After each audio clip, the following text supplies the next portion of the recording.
Bonjour, encore un one shot. Cette fois-ci, c'est toujours l'alimentation de 3000 watts que je vais présenter, mais cette fois-ci en fonctionnement. Je lui ai trouvé une charge qui est pas tout à fait la plus adaptée, on va dire. Du coup, en fait, cette charge-là, je vais la tester aussi puisqu'il s'agit d'un ZVS de 1800 watts. Donc là, on part sur une alimentation de 3000 watts, un ZVS à 1800. Donc on va essayer. Donc là, j'ai rien testé du tout.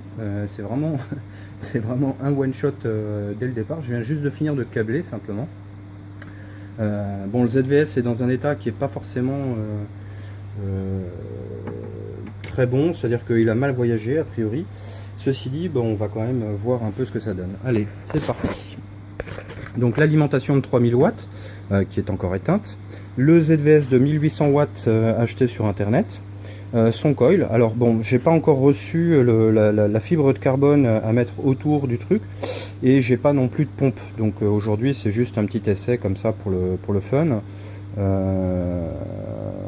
juste pour tester quoi. Voilà. Donc première chose, donc l'alimentation est au paramètre minimum, d'accord.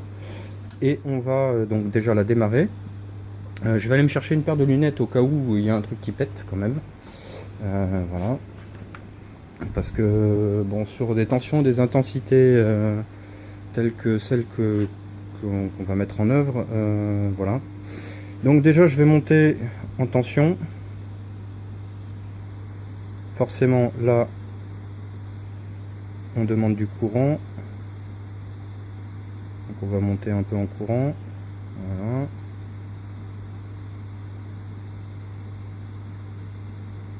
Donc voilà, les ventilateurs se mettent en marche. On tire du courant. Pour le moment, il n'y a pas de claquage. Ça a l'air de bien se passer. Voilà. Puis on va monter petit à petit l'ensemble des paramètres.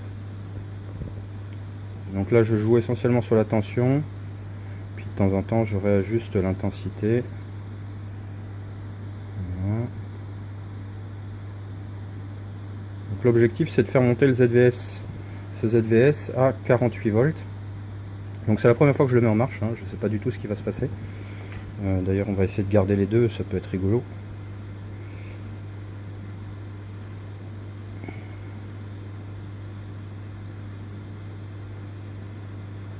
Donc déjà le coil, ah oui, le coil chauffe déjà fort. On le voit changer de couleur à l'œil. Je dirais même qu'il rougit par endroits. Donc là il y a un court-circuit. Voilà. Déjà ça devrait mieux se passer. Alors forcément oui, il y a des petits courts-circuits qui vont se former parce que le cuivre se déforme avec la chauffe. Donc là ça va, il redescend un peu en température, j'ai l'impression. Hop.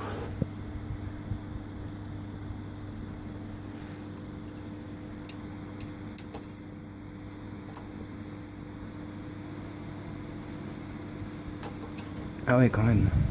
Bon, alors les courts-circuits c'est. Enfin voilà, c'est direct, ça stoppe tout. Ça va pour le moment le. Bon. A priori c'est pas une très bonne idée que j'ai eue là.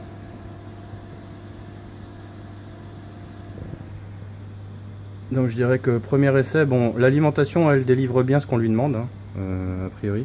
Par contre il y a tout de suite des courts-circuits qui viennent se former sur le coil parce que directement le coil chauffe et donc le cuivre se déforme et vient faire des courts-circuits à différents endroits. Donc c'était franchement pas la meilleure idée que j'ai eue. Encore une fois, l'impatience a bien failli coûter cher. Donc on voit bien là que le cuivre chauffe de manière excessive. Bon, en tout cas le ZVS a l'air de fonctionner. Je peux vraiment pas essayer de faire un essai là. Je dirais tant que j'ai pas au moins